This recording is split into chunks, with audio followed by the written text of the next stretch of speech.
जय झूलेलाल दोस्तों। अॼु जी रेसिपी जेका आहे मुंहिंजी उहा आहे कचे पपैये जी गुजराती रेसिपी आहे, जेका मां तव्हांखे अॼु पंहिंजी मिठड़ी सिंधी ॿोलीअ में ॿुधाईंदसि। त असां इहो पपैये जो संभारो कीअं ठाहियूं, वीडियो एंड ताईं ज़रूरु ॾिसजो। जय झूलेलाल दोस्तों, मां मुस्कान आहूजा और तव्हांजो स्वागत आहे मुंहिंजे चैनल हुनर मुस्कान का सिंधी ते। अचो त रेसिपी शुरू कयूं था। पपैयो खणंदासीं, उनखे साफ़ करे छिलींदासीं। छिलण खां पोइ असांखे इनखे कटणो आहे और कटे करे इन में जेके बि ॿिज हूंदा उहे असां कढी वठंदासीं। त पहिरियों मां इनखे ॿिनि अधनि में कयां थी पई। ॾिसो, इन में अंदरि ॿिज आहिनि, त इहे असां पहिरियों ॿिज कढंदासीं। त पहिरियों इन जूं फारूं कटींदासीं असां। फारूं कटण खां पोइ इहे ॿिज जेके आहिनि असां कढी वठंदासीं। इहो बिल्कुलु कचो पपैयो आहे और इहा रेसिपी जेका आहे ॾाढी टेस्टी लॻंदी आहे। ॾिसो, मां सभु ॿिज कढी वरिता आहिनि। इन खां पोइ असां इनखे कद्दूकश कंदासीं, यानी ग्रेट कंदासीं। चाहे उहे हथ सां कयो या फूड प्रोसेसर जो इस्तेमालु कयो। त हिते मां पपैये खे कद्दूकश करे वरितो आहे, यानी ग्रेट। इहो पपैयो तयारु थी वियो आहे। हाणे असां खणंदासीं हिकु तई। उन में विझणो आहे थोरो सो तेल, लॻभॻि 3 खां 4 चमचा तेल विझंदासीं। इन में विझंदासीं मिर्च। इहा रेसिपी जेका आहे थोरी चटपटी आहे, त इन में 5 खां 6 सावा मिर्च खणंदासीं और गॾु इन में विझंदासीं कड़ी पत्तो, बटांडियूं, राई विझंदासीं यानी और 1.5 चमचो, अधु चमचो हिंग विझंदासीं। इन्हनि खे असां चङी तरह मिक्स करे 2-3 मिंट भुञंदासीं। जीअं जीअं भुञंदासीं त सावा मिर्च जेके आहिनि उन्हनि जो कलर जेको आहे हल्को थींदो वेंदो, यानी लाइट थींदो वेंदो। ॾिसो, धीरे धीरे इन्हनि जो कलर बदिलजी रहियो आहे।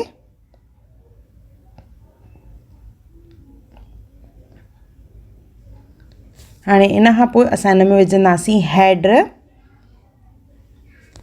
1 चमचो और गॾु विझंदासीं असां अधु चमचो ॻाढ़ा मिर्च।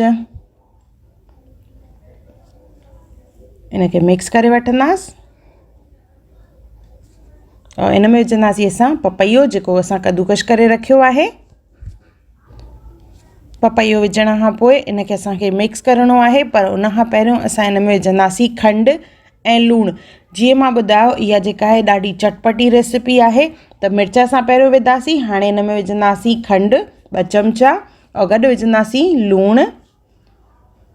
त तिखो, मिठो ऐं नमकीन थी वियो। इन में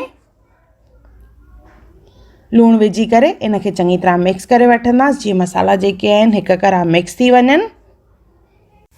चङी तरह मिक्स करण खां पोइ असां पपैये खे सिजाईंदासीं और बिल्कुलु धीमी बाहि ते, यानी घटि बाहि ते असां इनखे सिजाईंदासीं।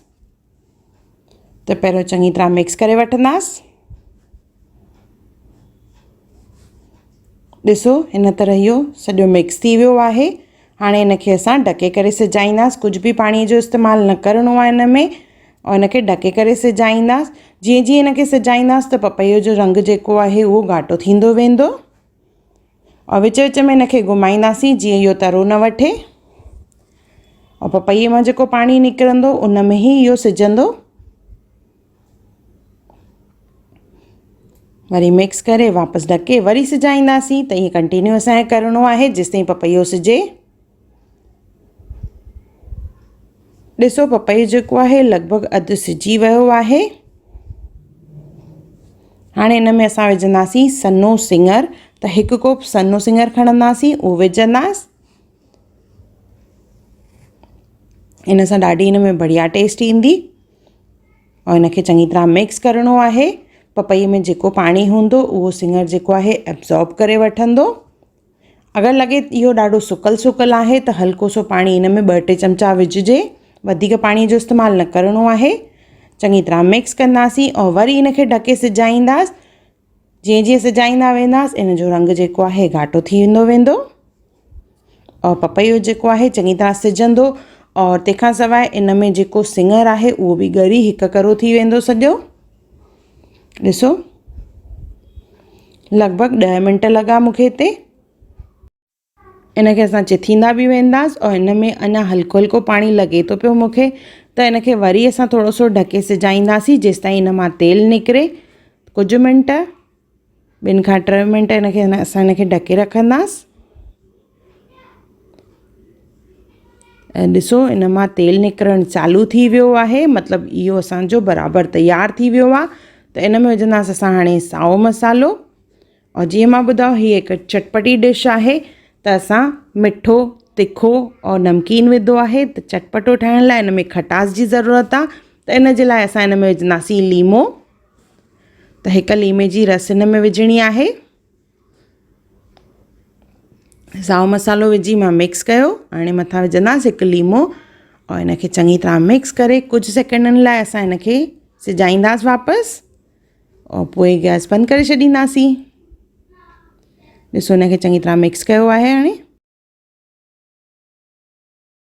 और मिक्स करण खां पोइ जीअं मां ॿुधायो हिनखे असां ढके रखंदासीं। त 1-2 मिंटनि लाइ सिर्फ़ु हिनखे ढकींदासीं। हिन में बचियल जेको साए मसाले जो और लीमे जो पाणी हूंदो उहो बि सिजी वेंदो। और इहो असांजो पपईए जो संभारो तयारु थी वियो आहे, जेको ॾाढो टेस्टी आहे, ॾाढो वणंदड़। इनखे तव्हां ढोकलनि सां, पातरनि सां खाओ या असां चेरे फुल्के सां बि खाऊं त ॾाढो बढ़िया लॻंदो आहे। त हिकु दफ़ो ज़रूरु ठाहियो और मूंखे कमेंट सेक्शन में ज़रूरु ॿुधाइजो त तव्हांखे इहा पपईए जी रेसिपी कीअं लॻी।